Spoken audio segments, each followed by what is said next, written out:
వి gold trusted gold buyers మీరు తాకట్టు పెట్టిన బంగారాన్ని విడిపించి ఈ రోజు ఉన్న మార్కెట్ ధరకు కొనబడను.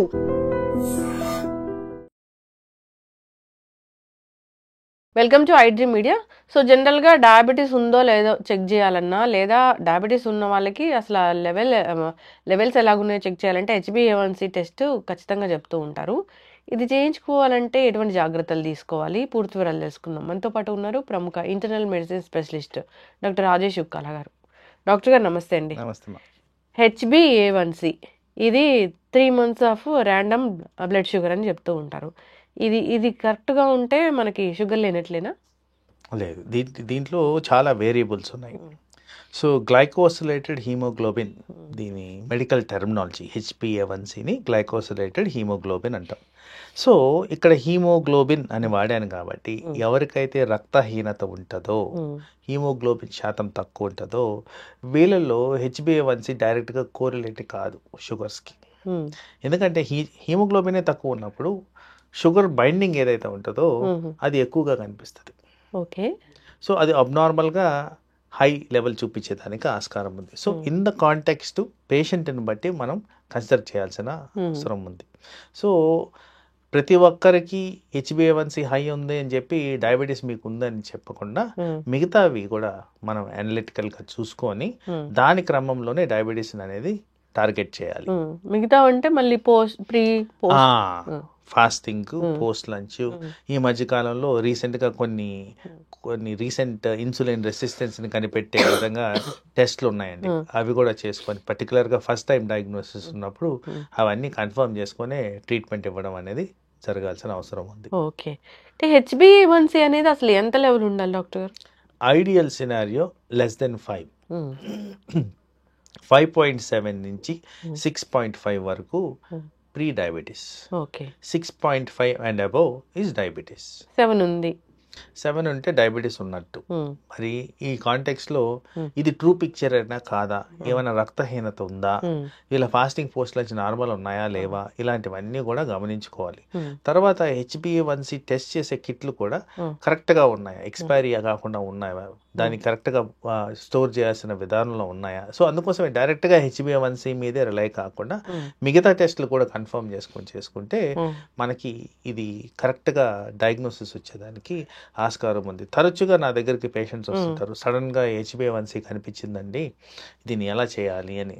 వాళ్ళల్లో మేము చూస్తున్న క్లినికల్ ప్రాక్టీస్లో ఆ ఫాస్టింగ్ పోస్ట్ లంచ్ నార్మల్గా ఉండడం, లేకపోతే ఇది చూసి అనవసరంగా ట్యాబ్లెట్లు స్టార్ట్ చేసి వాళ్ళు లో షుగర్తో ప్రజెంట్ అవ్వడం, ఇలాంటి ఫ్రీక్వెంట్గా గమనిస్తుంటాం. కాబట్టి డయాగ్నోసిస్ అనేది ప్రాపర్గా కాస్త ఓపిక బట్టి చేసిన దానివల్ల పేషెంట్కి అనర్థాలు రాకుండా మనం కాపాడుకోవచ్చు.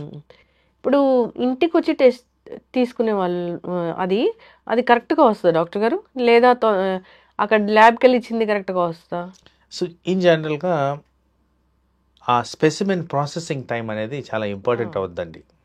ఇప్పుడు ఇంటికి వచ్చి తీసుకెళ్తున్నారు, దాన్ని ఎంత త్వరగా ప్రాసెస్ చేస్తున్నారు, ఎంత సేఫ్గా దాన్ని తీసుకెళ్తున్నారు, దాని స్టోరేజ్ కరెక్ట్గా ఉందా లేదా. సో ఇలాంటివన్నీ కూడా ఇక్కడ ఫ్యాక్టర్స్. సో ఆ ఫ్యాక్టర్స్లో మనకి వాళ్ళు ఎంత మేనేజ్ చేస్తున్నారు అనేది ఎవరికి ఐడియా లేదు కాబట్టి దాని గురించి చెప్పడం కాస్త కష్టమే. కానీ ఐడియల్గా ల్యాబ్లో వెళ్ళి ఇస్తే ఆల్వేస్ బెటర్ రిజల్ట్స్, ఎందుకంటే త్వరగా ప్రాసెసింగ్ ఉంటుంది కాబట్టి. అయితే డాక్టర్ గారు, మరి ఈ తిన్న తర్వాత తినక ముందు షుగర్ లెవెల్స్ కనిపించాయి అన్నప్పుడు, ఇది కూడా ఎక్కువగానే ఉంది HbA1c లెవెల్ అన్నప్పుడు, వెంటనే మందులు స్టార్ట్ చేయాల్సిన అవసరం ఉంటుందా డయాబెటీస్లో? మందులు స్టార్ట్ చేయకముందు కొన్ని లేయర్స్ ఆఫ్ థింగ్స్ చేయాలి. ఫస్ట్ నేను చెప్పినట్టు నిర్ధారణ చేసుకోవడం, ఇది నిజంగానే అబ్నార్మల్ రికార్డింగ్గా కాదు. రెండోది, మనం న్యాచురల్ పద్ధతులు ఏమైనా ట్రై చేసామా లేదా. అంటే ఇప్పుడు మ్యాంగో సీజన్ అయిపోతుందండి, విపరీతంగా తింటారు చాలా మంది. బార్డర్ లైన్లో ఉన్న వాళ్ళందరికీ కూడా షుగర్స్ పెరిగేదానికి ఛాన్స్ ఉంది, ఎందుకంటే దాంట్లో ఉన్న స్వీట్నెస్ అలాంటిది కాబట్టి. మరి ఈ మ్యాంగోస్ అన్నీ మానేస్తే వీళ్ళకి రిజాల్వ్ అయిపోతుంది. సో లెవెల్ ఆఫ్ ప్రజెంటేషన్ బట్టి ఉంటుంది. ఇందాక చెప్పాను 6.5 అండ్ అబోవ్ ఇస్ డయాబెటీస్ అని. కరెక్ట్గా 6.5, 7 మధ్యన వచ్చారనుకోండి, వాళ్ళకి కాస్త లెవరేజ్ ఇచ్చి మనం న్యాచురల్ పద్ధతులు ట్రై చేయొచ్చు. అదే HbA1c 12 వచ్చింది అనుకుందాం, వీళ్ళల్లో మనం కంపల్సరీగా ట్రీట్మెంట్ ఇవ్వాల్సిన పరిస్థితి, ఎందుకంటే it's very very high, double the normal level. So అందుకోసం పేషెంట్ కాంటెక్స్ట్ బట్టి ఇది కన్సిడర్ చేయాల్సిన అవసరం ఉంటుంది. అలాగే ఒక హార్ట్ డిజీజ్ పర్సన్ ఆర్ ఏదైనా మేజర్ అవయవం ఎఫెక్ట్ అయ్యే పర్సన్ ఉన్నారనుకుందాం, వీళ్ళల్లో బార్డర్ లైన్ డయాబెటీస్ కనిపించినా కానీ బికాస్ డయాబెటీస్ కారణంగా అవయాల మీద ఒత్తిడి ఉంటుంది కాబట్టి దాన్ని వెంటనే మనం అడ్రస్ చేయాల్సిన అవసరం ఉంటుంది. సో పేషెంట్ కండిషన్, ఆ కాంటెక్స్ట్, ఆ ఉన్న ప్రాబ్లం ఏంటి, దాని క్రమంలో దీన్ని అప్రోచ్ అవ్వాలి. So it's more of practical value. అవును. సో దీనికి డిక్టమ్ లాగా ఈ టెక్స్ట్ బుక్లో 1, 2, 3 లాగా కాకుండా పేషెంట్ కండిషన్ బట్టే మా అప్రోచ్ అనేది మేము మార్చుకోవాల్సిన అవసరం. ఏజ్ని బట్టి కూడా మనము ఈ HbA1cని కన్సిడర్ చేస్తామా? ఏజ్ని బట్టి కూడా కన్సిడర్ చేస్తాము. ఎందుకంటే నేను ఇందాక రక్తహీనత గురించి చెప్పాను, ఎక్కువగా విమెన్ గురించి చెప్పాను. వయసు పైబడిన వాళ్ళలో కూడా పోషకాహారాల లోపాలు వివిధ రకాలుగా ప్రజెంట్ అవుతాయి కాబట్టి వాళ్ళలో కూడా రక్తహీనత వచ్చేదానికి ఆస్కారం ఉంది కాబట్టి దాన్ని కూడా ఉద్దేశించి మేము చూసుకోవాలి. ఇప్పుడు ఇంతవరకు ఇన్నేళ్ల సర్వీస్లో మీరు ఎంతో కాలంగా ఉన్నారు. అయితే ఎవరికైనా షుగర్ వచ్చి పూర్తిగా తగ్గిపోయింది అనేది ఉందా డాక్టర్ గారు? అంటే ఇక్కడ చూడండి, చాలా మందికి అర్థం కాని అంశం ఏంటంటే స్ట్రెస్ కారణంగా షుగర్ వస్తుంది. ఎవరికైతే విపరీతంగా స్ట్రెస్ ఉంటుందో షుగర్ వస్తుంది. సో స్ట్రెస్ అనేది ఏంటంటే ఇన్ఫెక్షన్ స్ట్రెస్సే, మానసిక ఒత్తిడి కూడా స్ట్రెస్సే, నిద్ర లేకపోవడం కూడా స్ట్రెస్సే. ఇలాంటి వాళ్ళల్లో ఏదైనా టెంపరీగా ప్రాబ్లం వచ్చిన వాళ్ళల్లో మేబీ ఫర్ 2-3 months షుగర్ కనిపించి మళ్ళీ కనపడకపోవడం అనేది జరుగుద్ది. బట్ ఇన్ జనరల్ ప్రాక్టికల్గా చూసుకుంటే ఒకసారి షుగర్ వస్తే అది జీవితకాలం వచ్చినట్టే. వెరీ వెరీ రేర్ ఇన్స్టెన్సెస్ లో ఈ టెంపరీ ట్రాన్సిషన్ అనేది చాలా మటుకు వినుంటారు. ప్రెగ్నెన్సీలో వస్తుందని మళ్ళీ పోయిందని. వీళ్ళలో కూడా చాలా ఎక్కువ శాతం మందికి లాంగ్ టర్మ్ డయాబెటిక్స్ రావడం అనేది శాస్త్రపరంగా స్టాటిస్టికల్ డేటా పరంగా కూడా ఎవిడెన్స్లు ఉన్నాయి. కాబట్టి ఇన్ జనరల్ ఒక్కసారి వస్తే అది ఎప్పుడు వెంటాడుతూనే ఉంటుంది. మందులు వాడితే మంచిది, బెటర్.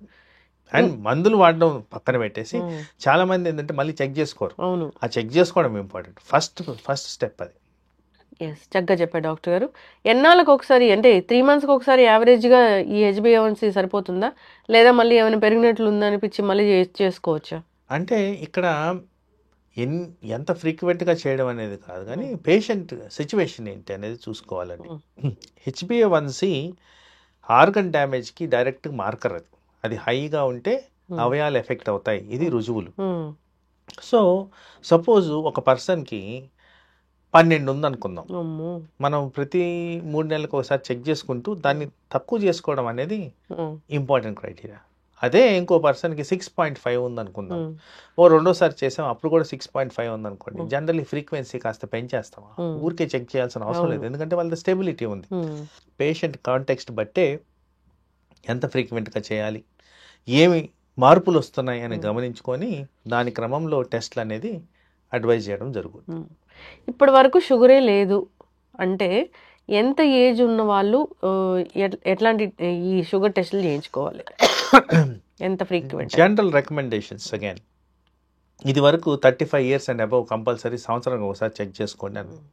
ఇప్పుడు ఈ మారుతున్న కాలంలో ఈ వెస్టర్నైజేషన్ ప్రోగ్రాంలో నేను 20 సంవత్సరాలకే చెప్తున్నా. 20 yearsకి పర్టికులర్గా రిస్క్ ఫ్యాక్టర్స్ ఎక్కువ ఉన్న వాళ్ళకి, రిస్క్ అంటే ఏంటి, ఫ్యామిలీలో ఉంది, ఊబకాయం ఉంది, ఇన్యాక్టివిటీ ఉంది, అలాంటివి ఏమైనా మార్కర్స్ వచ్చినప్పుడు కంపల్సరీ 20 సంవత్సరాల నుంచే ఇది మానిటర్ చేయడం బెటర్ అని మేము గమనిస్తూ ఉన్నాం. అదే there is a lot of transition ఈ దీంట్లో. ఫిక్స్డ్ గైడ్ లైన్స్ కాకుండా ఫ్లెక్సిబిలిటీ అనేది అవసరం ఇక్కడ.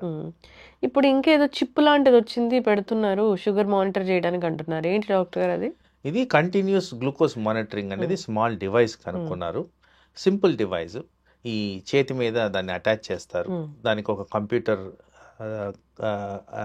కనెక్షన్ ద్వారా షుగర్ మానిటరింగ్ డైరెక్ట్గా మీ ఫోన్కి మానిటరింగ్ వచ్చేస్తుంది. About 14 days of continuous monitoring ఉంటుంది. సో మనకి హెచ్చుతగ్గులు ఎక్కడ జరుగుతున్నాయి, దీన్ని ఎలా మార్చుకోవాలనేది చాలా ఎఫెక్టివ్గా మనకి గైడెన్స్ ఇస్తుంది. సో అది డెఫినెట్గా డయాబెటిక్ పేషెంట్స్లో అందరికీ రికమెండ్ చేయాల్సిన ఇన్స్ట్రుమెంట్ అది. ఓకే, కరెక్ట్గా వస్తాయి వాల్యూస్ అనేవి. Absolutely correct. And time to time variation వస్తుంది కాబట్టి ఇప్పుడు మనము 2 సార్లు చెక్ చేసి వచ్చేసి ఇది బాగుంది అని అనేది డిసైడ్ అయిపోతున్నాం. అయినా కానీ HbA1c ఎక్కువ వచ్చింది, ఎందుకు వచ్చింది సార్ అంటారు. సో అలాంటి పరిస్థితుల్లో ఇలాంటి CGM పెట్టుకుంటే ఏ టైంలో ఎక్కువ అవుతుంది అనేది క్లియర్గా చూపించేస్తుంటుంది. కాబట్టి ఆ విధంగా మందులు కూడా అడ్జస్ట్ చేయడానికి మాకు ఈజీగా డైరెక్షన్స్ దొరుకుతాయి. ఎస్, చక్కటి ఇన్ఫర్మేషన్ డాక్టర్ గారు. చాలామంది కూడా HbA1c ఒక్కొక్కసారి నార్మల్ ఉంటుంది, కానీ తర్వాత వేరే టెస్టులు చేస్తే కనుక షుగర్ ఉన్నట్లుగా తెలుస్తూ ఉంటుంది. మీరు చెప్పిన విధంగా జాగ్రత్తలు తీసుకోవాలని కోరుకుందాము. So post lunch fasting blood sugar ఇలాంటివి చెక్ చేసుకుంటే కనుక కరెక్ట్గా ఉంటుంది. అది డాక్టర్ చెప్పిన విధంగా మందులు వాడుకోవాలి. సో మనకు నచ్చినట్లుగా తగ్గిపోయింది లేని చాలా మంది కూడా డాక్టర్ 2 టాబ్లెట్లు రాస్తే 1 టాబ్లెట్ వేసుకునే వాళ్ళని ఇప్పటికీ మనం చూస్తూ ఉన్నాం. మేజర్ ఇష్యూ అది. నాకు ఈ డోస్ ఎక్కువైపోయింది అని వాళ్ళంతరకు వాళ్ళు మానేసే వాళ్ళని కూడా మనం చూసాము. వీళ్ళలో ఇంకొకటి ఏంటంటే డాక్టర్ గారు, చాలా అతి నీరసం కూడా వస్తూ ఉంటుంది. ఇప్పుడు డయాబెటిక్ పేషెంట్స్లో టాబ్లెట్స్ వేసుకుంటే చాలా నీరసం అయిపోవడం కూడా మనం గమనిస్తూ ఉంటాము. దానికి ఏమైనా రెమెడీస్ ఉంటాయా? సో ఇక్కడ 2-3 థింగ్స్ అండి. మీరు చెప్పింది చాలా ప్రాక్టికల్ థింగ్ అండ్ అనవసరంగా పేషెంట్స్ కాంప్లికేషన్స్ ఫేస్ చేయడం మేము గమనించాము. ఒకటి 3 సెగ్మెంట్స్లో చూడాలండి. ఇది ఒక సెగ్మెంట్ ఏంటంటే లో షుగర్స్ అయిపోతున్నాయా బికాస్ ఆఫ్ మెడిసిన్. రెండో సెగ్మెంట్ ఏంటంటే హై షుగర్స్ ఉన్నాయా, రెండిట్లో నీరసం అనేది ప్రెజెంటేషన్ కామన్. మూడో సెగ్మెంట్ అంటే వెరీ ఇంట్రెస్టింగ్ సెగ్మెంట్. ఇది ఇందాక నేను చెప్పిన కాంటెక్స్లో 12 HbA1c ఉందా అనుకున్నాం. వీళ్ళల్లో జనరల్గా యావరేజ్ షుగరు 500-600 ఉంటుంది. సో వీళ్ళకి సడన్ గా నేను 100 చేసేస్తే బాడీ అలవాటు పడిన విధానంలో మార్పులు వస్తాయి. సో అలాంటి వాళ్ళలో నీరసం అనిపిస్తుంది. సో ఇలాంటిది చెక్ చేసుకొని క్రమ పద్ధతుల్లో తగ్గిస్తే ఈజీగా ఇలాంటి ప్రాబ్లమ్స్ ని నివారించుకోవచ్చు. డాక్టర్ తినకముందు టాబ్లెట్ వేసుకోమంటే అలా వేసుకోవడం వల్ల, టాబ్లెట్ తీసుకోవడం వల్ల మాకు కళ్ళు తిరుగుతున్నాయని తిని వేసుకునే వాళ్ళని కూడా మనం చూసాం డాక్టర్ గారు. అబ్సల్యూట్లీ చాలా మిస్గైడెన్స్ ఉంది. పనిచేస్తుంది అంటే గుడ్డిలో మెల్ల. సో బేసికలీ ఐడియల్ చెప్పిన విధంగా వేసుకుంటే డోసేజ్ రిక్వైర్మెంట్ తగ్గిపోతుంది అండ్ కంట్రోల్ బెటర్గా వస్తుంది. కానీ మన వాళ్ళు అనుకూలంగా మార్చేసుకుంటారు కాబట్టి దానివల్ల అనవసరమైన high doses, side effects, target reach అవ్వకపోవడం ఇలాంటివన్నీ జరిగేదానికి ఆస్కారం ఉంది. చక్కటి ఇన్ఫర్మేషన్ డాక్టర్ గారు. కంటిన్యూ చేద్దామండి. డయాబెటీస్ గురించి చాలా డౌట్సే ఉంటాయి. ఇంకా ఇన్సులిన్ గురించి కావచ్చు, మందుల గురించి కావచ్చు, టెస్టుల గురించి కావచ్చు, అసలు రాకుండా జాగ్రత్తల గురించి ఈ సిరీస్ కంటిన్యూ చేద్దాం. చక్కటి ఇన్ఫర్మేషన్ డాక్టర్ గారు. ధన్యవాదాలు. నమస్తే.